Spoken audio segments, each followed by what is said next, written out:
The call came on a Tuesday morning while I was reviewing quarterly reports for Sterling Hospitality Group.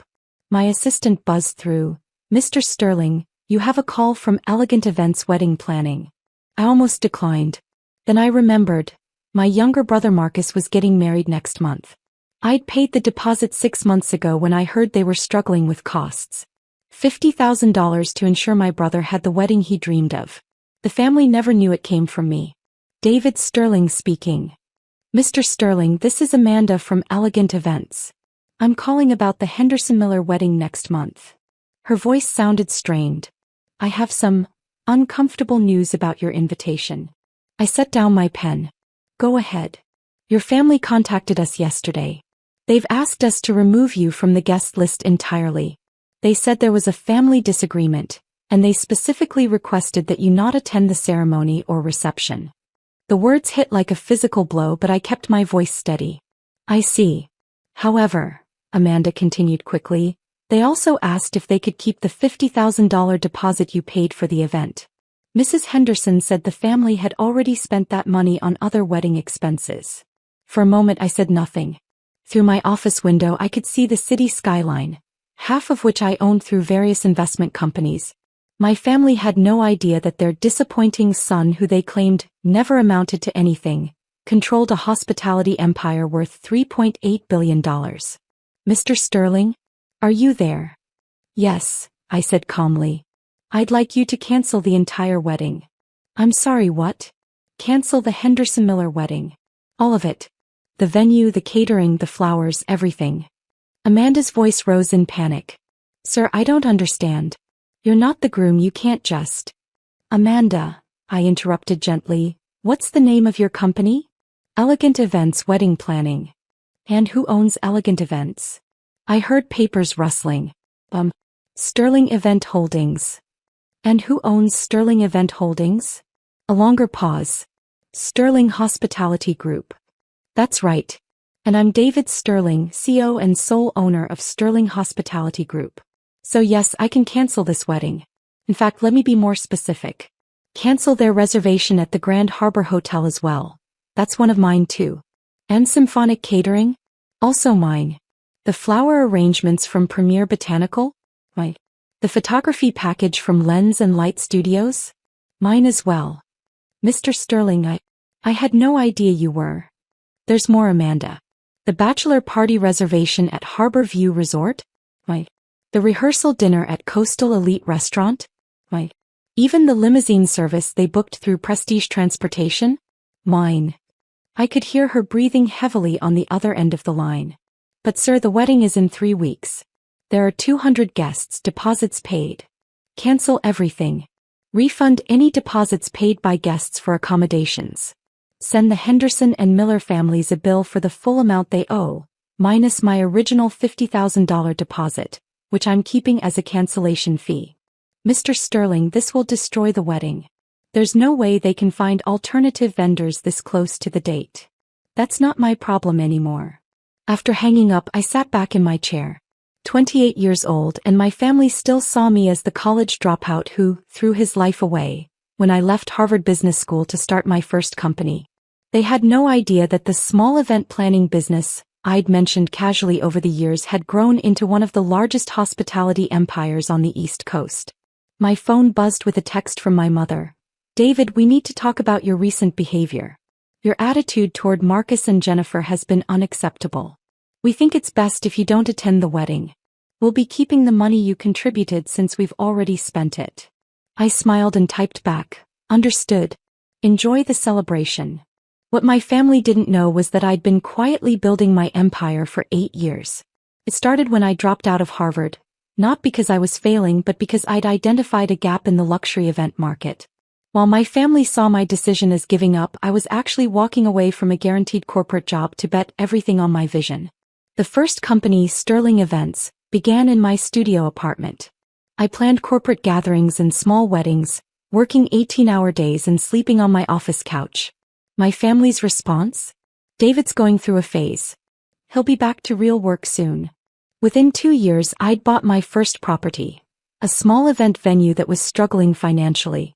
My family still thought I was playing entrepreneur, while they focused on my brother Marcus, who was following the traditional path through law school. By year 4, I owned 6 venues across 3 states. Sterling Hospitality Group was born, and I started acquiring complementary businesses: catering companies, florists, photographers, transportation services.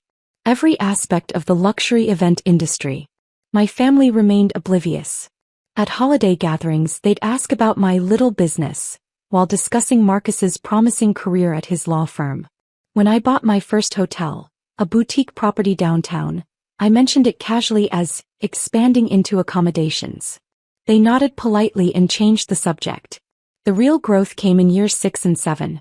I acquired struggling hospitality companies during the economic downturn, rebuilding them into profitable enterprises. Harborview Resort, Grand Harbor Hotel, the entire coastal elite restaurant chain. All companies my family had heard of, never realizing their disappointing son owned them. My phone started ringing 30 minutes after my conversation with Amanda. David. It was my father's voice, tense and confused. I just got a call from some woman saying our wedding venue was canceled. There must be some mistake. No mistake, Dad. What do you mean, no mistake? This is ridiculous. We have a contract. A contract with Sterling Event Holdings, which is owned by Sterling Hospitality Group, which is owned by me. The line went quiet for several seconds. David, what are you talking about? I'm talking about the fact that you canceled my invitation to my own brother's wedding while asking to keep the $50,000 I paid for it. So I canceled everything else. You paid for the wedding? The venue, the catering, the hotel blocks, the flowers, the photography, the rehearsal dinner, the bachelor party, the transportation, all of it goes through companies I own. Congratulations, Dad. You just uninvited the person who was paying for your son's entire wedding. Another long silence. David, I think there's been a misunderstanding. No misunderstanding. You made it clear I'm not welcome at family events. So my companies aren't welcome to provide services for family events either. Companies? David, what companies? You plan parties. I almost laughed. After 8 years, he still thought I planned birthday parties. Dad, I own Sterling Hospitality Group. We control 47 venues, 23 restaurants, 12 hotels, 6 catering companies, and 11 event service providers across 7 states. We generated $1.2 billion in revenue last year. That's impossible. Check our corporate website. Check the business registry. Check Forbes' list of fastest-growing private companies. We were number 17 last year. I heard muffled conversation in the background. Mom had joined the call. David, Mom's voice came through, shaky and uncertain. We had no idea you were successful. You never told us. I tried to tell you. Every family gathering for 8 years I tried to share what I was building. Remember when I mentioned buying the Harborview Resort? You said it was nice that I was staying busy. When I told you about expanding into hotels, you asked when I was going to get a real job. But you dropped out of Harvard. To build this empire. I saw an opportunity and I took it. While Marcus was studying contract law, I was writing contracts that generated millions in revenue. My father cleared his throat. David, surely we can work something out. Marcus's wedding is no longer my concern. You uninvited me, remember? You made it clear that my presence would somehow diminish your perfect family celebration. We didn't know. You didn't know because you never bothered to actually listen to what I was telling you. You saw a Harvard dropout and decided I was a failure. You never looked deeper. My phone buzzed with another call. Amanda again. Dad, I need to take this. David, wait. I switched to the other line. Amanda. Mr. Sterling, I've been getting calls all morning. Your brother, your parents, even the bride's family. They're all asking about rebooking. And, sir, with 3 weeks' notice, it's impossible. Every quality venue in the region is booked solid. The catering companies are committed to other events. There just aren't alternatives available. What about the Grandview Manor? That's one of your properties too, sir. And it's already booked for that weekend. Right. Well, then they'll need to figure something else out. Mr. Sterling, your mother called crying. She said there are 200 people invited, family flying in from across the country. She's begging for any solution. I considered this. Any solution? Yes, sir. All right. Here's what we'll do. They can have the wedding at the Grandview Manor, my smallest venue. Reception capacity for 80 people maximum.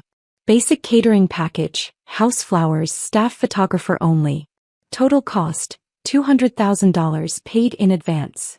Sir, that's 4 times what they were paying before and half the space. That's the offer. They wanted to exclude me from their celebration while keeping my money. Now they can include me in their decision-making while paying market rates. And if they refuse? Then they can get married at City Hall. I hung up and returned to my work. 3 hours later, Marcus called directly. David, what the hell is going on? You're getting married. Congratulations. Don't play games with me. Mom's been crying all day. Dad's had 6 phone calls with different vendors and everyone keeps telling him you own their companies. What kind of sick joke is this? It's not a joke, Marcus. It's business. Business? This is my wedding. Your wedding that I was financing.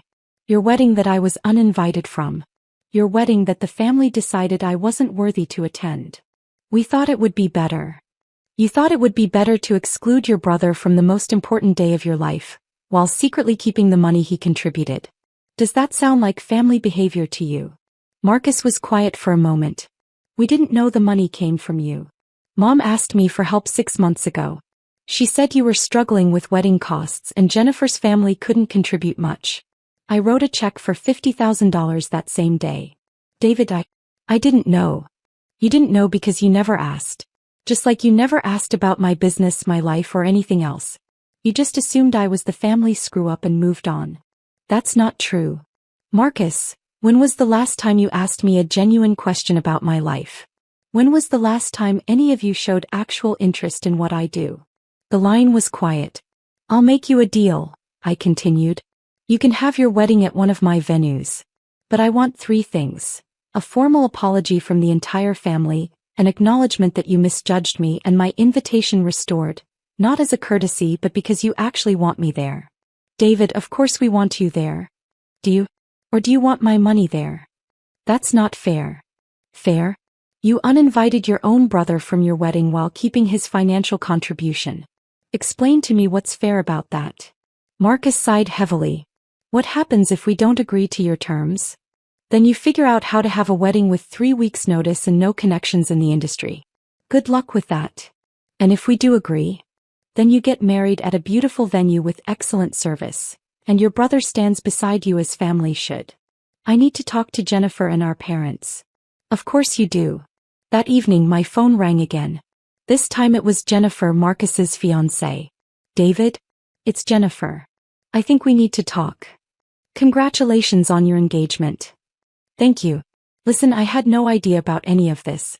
Marcus never told me you were helping with costs, and I certainly didn't know about your businesses. Most people don't. I've been doing research all afternoon. Sterling Hospitality Group is huge. You own half the venues I dreamed of having my wedding at when I was growing up. It's been a good few years. David, I owe you an apology. We all do. I was there when your parents decided not to invite you. I should have spoken up.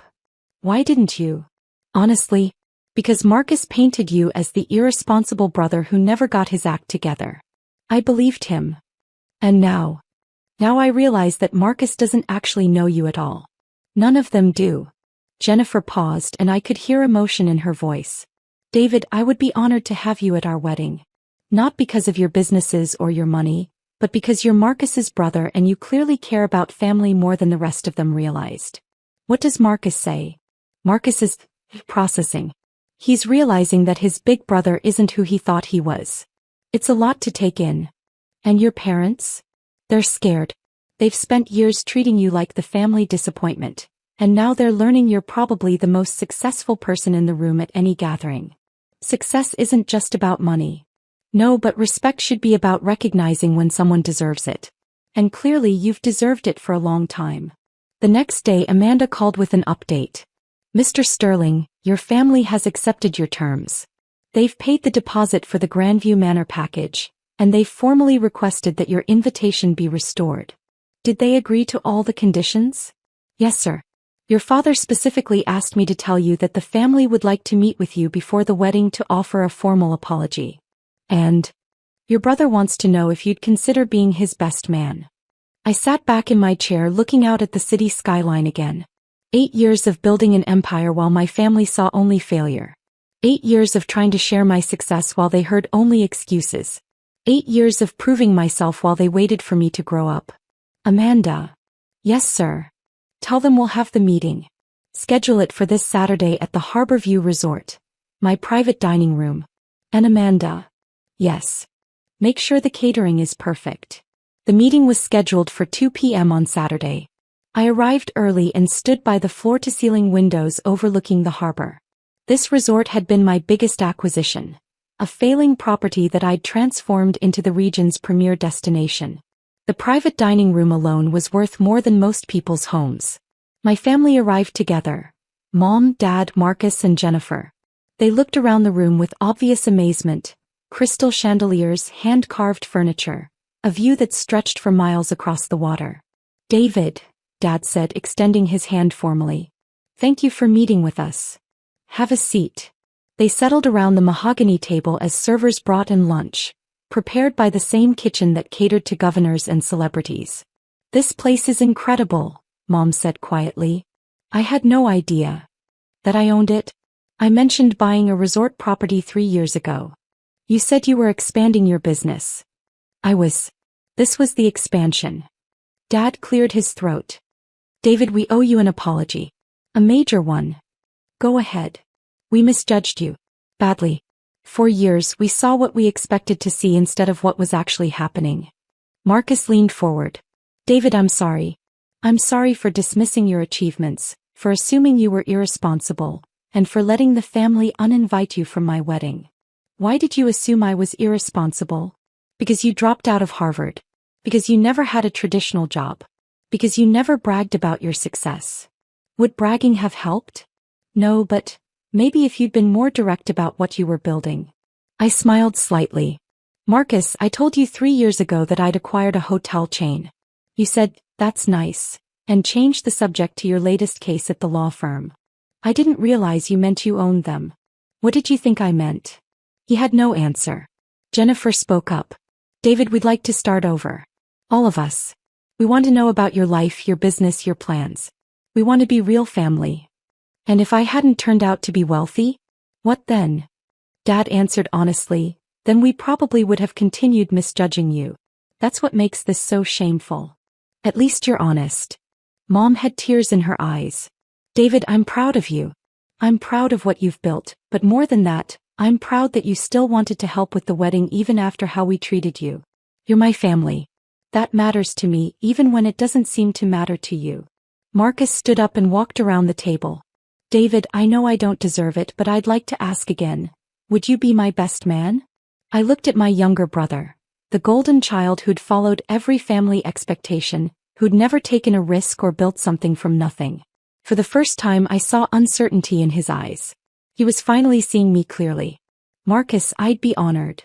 The wedding took place 3 weeks later at the Grandview Manor. Despite being my smallest venue, it was still spectacular, overlooking the coastline with gardens that had been featured in architectural magazines. The family that had once dismissed my party planning business watched in amazement as my staff executed a flawless celebration. During my best man speech, I looked out at the 200 guests, many of whom had heard whispered conversations about my business empire throughout the evening. When Marcus and I were kids, I began. He always looked up to me. Somewhere along the way that changed. He started seeing me as the brother who took the wrong path, who gave up on conventional success. I paused, making eye contact with my family. What Marcus didn't realize is that I never gave up on success. I just defined it differently. Success isn't about meeting other people's expectations. It's about building something meaningful and sharing it with the people you love. I raised my glass. To Marcus and Jennifer, may you build something beautiful together, and may you always remember that the best achievements are the ones you share with family. Later, as the evening wound down, Dad approached me on the terrace. David, I have a question. Sure. Why didn't you just tell us? Why let us think you were struggling all these years? I considered this carefully. Dad, I tried to tell you. But more than that, I wanted you to be proud of me for who I was, not what I owned. I wanted you to see that dropping out of Harvard was the right choice, that building something from scratch had value.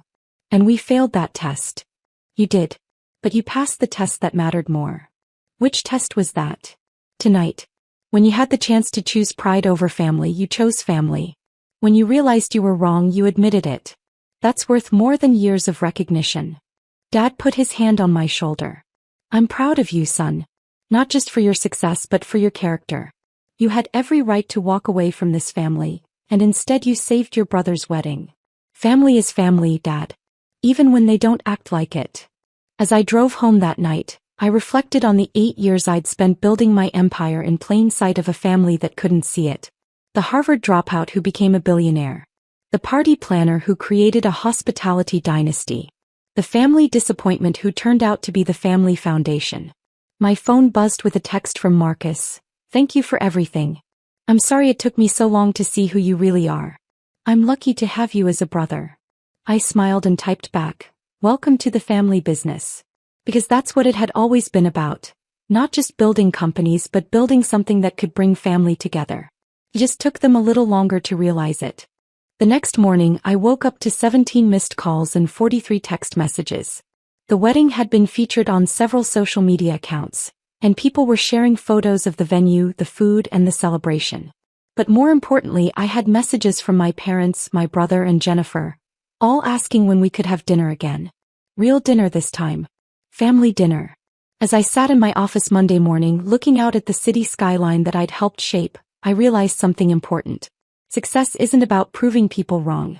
It's about being strong enough to keep loving them even when they are wrong. And sometimes if you're patient enough, they figure it out on their own.